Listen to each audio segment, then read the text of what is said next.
முனிவர்களால் ஆனது பாரதம் அப்படின்னு திரும்ப திரும்ப சொல்றாங்க. ரிஷிகளாலும் முனிவர்களாலும் ஆனது பாரதம்னு சொல்றாங்க. திராவிடம் என்பது வழக்கொழிந்த ஒரு கருத்தியல் அப்படின்னு சொல்றாரு. இப்படி பல்வேறு விஷயங்கள்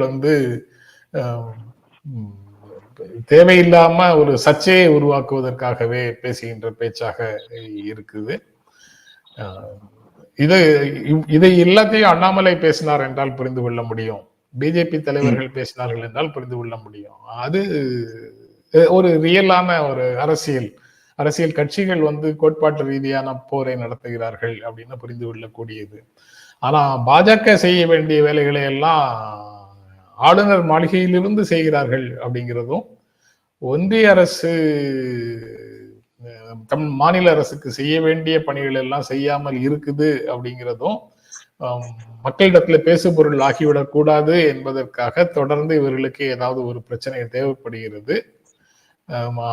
மாநில அரசு தங்களை மதிக்கவில்லை அல்லது அரசமைப்பு சட்டத்தை மதிக்கவில்லை அப்படின்னு சுட்டிக்காட்டும் வாய்ப்பு அவர்களுக்கு தேவைப்படுகிறது. அவற்றை உருவாக்கி கொண்டு அவர்கள் அதே வழியில் பயணிக்கிறார்கள் அப்படிங்கிறது தான் இது போன்ற நிகழ்வுகளை பார்க்கும் போது கிடைக்கிற உணர்வாக இருக்குது.